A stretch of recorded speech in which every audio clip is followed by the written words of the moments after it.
7월 8일 목요일 뉴송아이 온라인 큐티를 시작하겠습니다. 오늘 큐티 말씀은 사도행전 3장 11절부터 26절까지의 말씀이고요. 제가 읽을 말씀은 19절 한 절입니다. 그러므로 너희가 회개하고 돌이켜 너희 죄 없이 함을 받으라. 이같이 하면 새롭게 되는 날이 주 앞으로부터 이를 것이요. 아멘. 오늘 여러분들과 함께 나눌 큐티의 제목은요, 조건과 환경이 바뀌어도 새롭게 되는 날이 오지 않습니다 입니다. 조건과 환경이 바뀌어도 새롭게 되는 날이 오지 않습니다 입니다. 지금 코로나19 델타 바이러스가 심상치 않습니다. 개인 방역에 철저하게 힘썼으면 좋겠습니다. 나 하나쯤이면 괜찮겠지, 나만 즐기면 괜찮겠지가 아니라 최선을 다해서 또 연약한 공동체를 생각하면서 또 연약한 사람들 생각하면서 방역에 철저히 우리가 참여하고 또 철저하게 지켰으면 좋겠습니다. 또한 요청하는 것은 우리가 계속해서 이 코로나19를 위해서 기도했으면 좋겠습니다. 시간이 지나면 괜찮아지겠지, 사라지겠지가 아니라 우리가 하나님께 간절히 기도할 때에 하나님께서 도와달라고, 하나님께서 도와주실 것이라는 믿음을 갖고 또 그러한 일들이 일어날 것을 우리가 고백했으면 좋겠습니다. 오늘 큐티, 아마 청년들은 이 단어의 의미를 잘 알 것 같은데요. 이생망이라는 단어가 있습니다. 이생망. 이번 생은 망했다 라는 줄여서 쓰는 말인데, 이번 인생은 망한 인생이다 라는 의미죠. 누구나 후회라는 것을 하고 또 누구나 새로운 삶을 꿈꾸고 있습니다. 여러분들은 혹시 기회가 된다면 새로운 삶을 살고 싶습니까? 아마도 대부분 그렇게 생각할 것 같습니다. 저도 마찬가지일 것 같습니다. 만약 저에게 기회가 주어진다면 다시 어렸을 때로 돌아가서 후회했던 일들을 다시 고쳐잡고 지금보다 더 나은 삶을 살 것 같습니다. 오늘 말씀은요, 베드로의 설교인데요. 어떤 부분이냐? 어제 큐티 기억나시나요? 나면서부터 걷지 못하는 다리 불편한 사람이요, 베드로와 요한을 만나면서 하나님의 권능으로 인하여 다시 걷게 되는 놀라운 일을 경험하게 됩니다. 그때 사람들이 다들 놀래서 베드로와 요한 주변으로 모여드는데, 그때 사람들에게 설교한 부분이 바로 오늘 말씀입니다. 베드로가 여러 가지 이야기를 하는데 그 중에 저에게 19절의 말씀, 거기에서도 새롭게 되는 날이라는 말씀에 대해서 저는 묵상하게 되었습니다. 새롭게 되는 날, 새로운 삶, 새로운 인생, 누구나 꿈꾸는 그날, 바로 새로운 날을 얻을 수 있다라는 것이죠. 19절 제가 읽겠습니다. 그러므로 너희가 회개하고 돌이켜 너희 죄 없이 함을 받으라. 이같이 하면 새롭게 되는 날이 주 앞으로부터 이를 것이요. 아멘. 새롭게 되는 날에 대해서 베드로는요, 두 가지를 이야기하는데요. 첫 번째, 회개하고 돌이켜야 한다라는 것이죠. 회개하고 돌이켜야 한다. 사랑하는 여러분, 새롭게 되는 날은요, 우리가 만드는 것이 아닙니다. 종종 충격적인 일들 혹은 특별한 사건을 만났을 때 새로운 삶을 살게 되었다라는 이야기를 듣기도 하는데요. 아니면 오늘 제목과 같이 조건이 바뀌거나 환경이 바뀌거나 혹은 습관이나 태도가 바뀐다고 새로운 삶을 살 수 있다라고 생각하는 사람도 있을 텐데, 그렇지 않다라는 것이죠.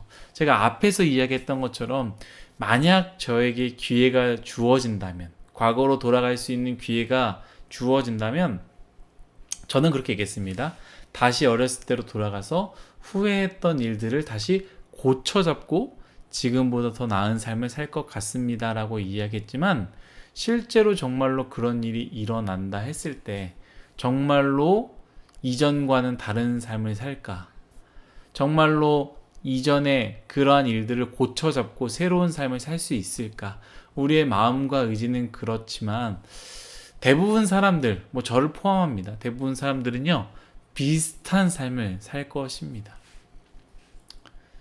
앞으로의 삶도 마찬가지입니다. 여러분들 과거의 삶을 바꿀 수 있다면 이라고 이야기했지만, 앞으로의 삶, 여러분 새로운 삶을 살 수 있을 것 같습니까? 쉽지 않다라는 것이죠.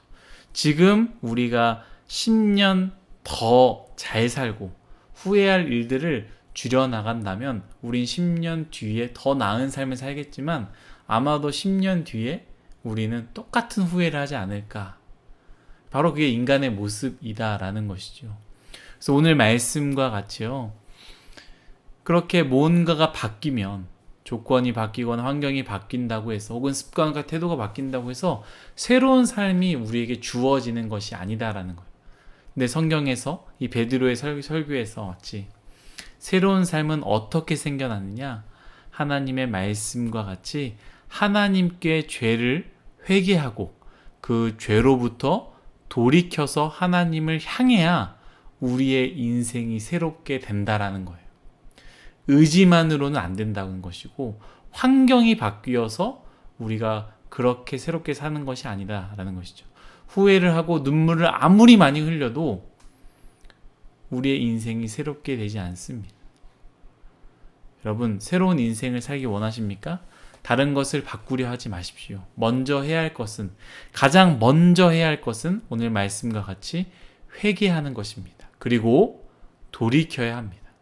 아무리 우리의 조건과 환경, 습관을 바꾸어도 회개하지 않는다면, 돌이키지 않는다면 새로운 삶은 우리에게 허락되지 않습니다. 그 이유가 두 번째랑 연결되는데요. 두 번째는 베드로가 한 이야기, 두 번째는 새롭게 되는 날은 주님으로부터 시작되는 것이기 때문입니다. 우리가 만들어가는 것이 아니라 내가 만들어가는 것이 아니라 내가 환경을 바꿨다고 내가 이러한 것을 했다고 해서 나로부터 그 새롭게 되는 날들이 시작되는 것이 아니라 이 새로운 날은 주님으로부터 받을 수 있기 때문이다라는 것이죠. 하나님의 나라가 예수 그리스도로부터 시작되기 때문에 우리가 회개하고 하나님께로 돌이키지 않는다면 우리가 그 어떤 노력을 한다 할지라도 우리는 새로운 삶을 살 수 있는 것이 아니게 되는 것입니다.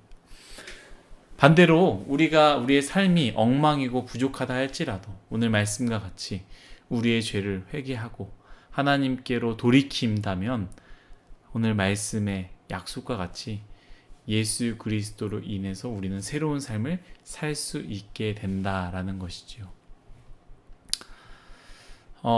종종 우리는 우리의 인생을 만들어 가는 것이다 라고 또 그렇게 생각할 것입니다. 여러분, 우리의 인생 여러분들이 만드는 것이다 라고 생각하십니까? 여러분들은 어떻게 생각하십니까? 저는 개인적으로 나의 인생은 하나님의 은혜 안에 있다라고 생각합니다.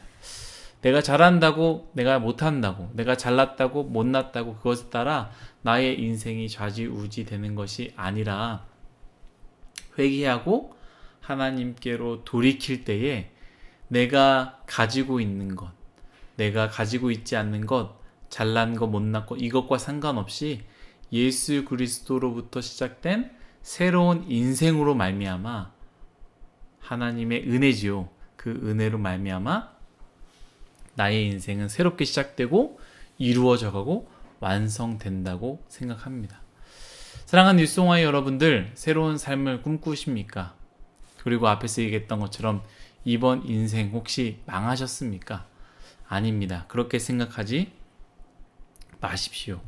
우리가 오늘 말씀과 같이 회개하고 하나님께로 우리의 삶을 돌이키면 우리의 인생, 새로운 삶, 주님으로부터 다시 허락될 것입니다. 그 은혜의 새로운 삶 누리시기를 간절히 바라면서 여러분 또한 오늘 말씀을 한번 묵상하고 여러분들의 큐티를 한번 적어봤으면 좋겠습니다. 다 같이 기도하겠습니다. 하나님, 우리의 인생, 새로운 삶을 살기 원한다라고 이야기하지만 그 새로운 삶을 만들기 위해 헛된 일들을 하고 있지 않나 생각합니다. 나의 환경도 바꿔보고 조건도 바꿔보고 습관도 바뀌어보고 태도도 바뀌지만 나의 인생은 새로운 삶을 만나지 못합니다. 왜냐하면 새로운 삶은 오늘 말씀과 같이 회개하고 돌이키지 않으면 하나님께로부터 받을 수 없기 때문입니다. 우리의 인생 회개하고 돌이켜서 예수 그리스도로부터 새로운 삶을 받을 수 있는, 누릴 수 있는, 살아갈 수 있는 우리 모두가 되게 하여 주옵소서. 감사하며 예수님의 이름으로 기도했습니다. 아멘.